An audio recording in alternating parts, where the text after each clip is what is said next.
Subscribe करें हमारे जय भीम डीजे सॉन्ग को। Jai Bhim DJ song.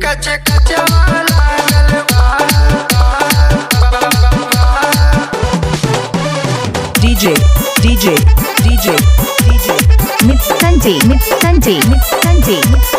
वाहदपुर Azamgarh present by Agnihotri production.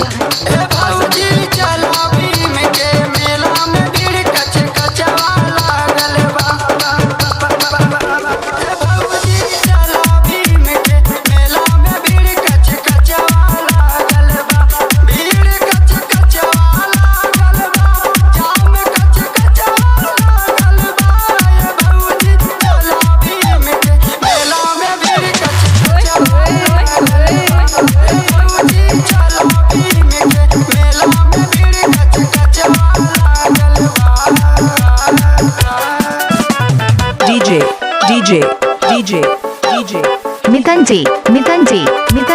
मितंजी Wahadpur Azamgarh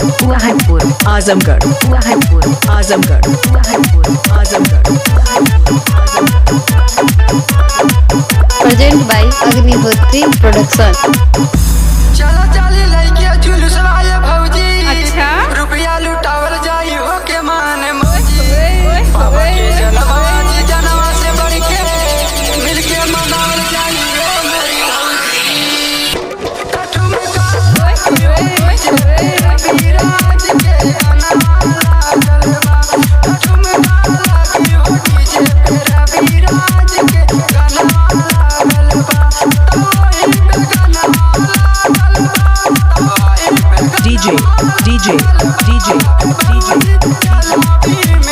मेला में भीड़ कच मितंजी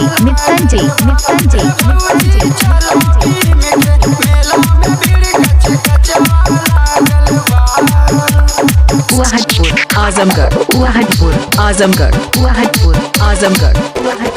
आजमगढ़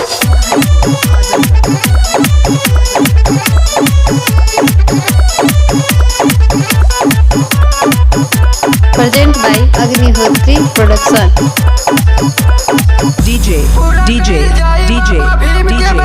अच्छा मितंजी हमारे घर घर के फिल्म जिसे बढ़ के न गाना रतनिया कहल का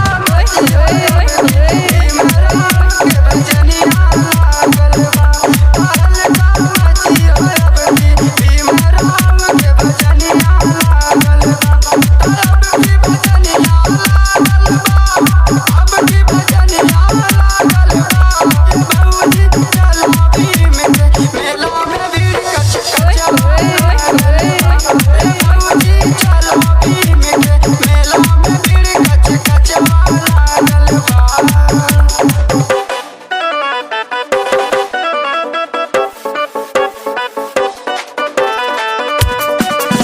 प्रेजेंट बाय अग्निहोत्री प्रोडक्शन।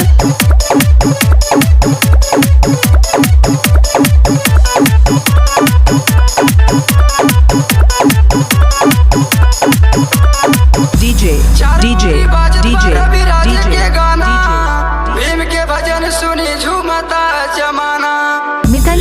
मितंजी मानेला चंदन सिंह के कहनवा। राहुल राज सुनील सत्येंद्र के आशोतरनवा लागल बा। वाहदपुर आजमगढ़ वाहदपुर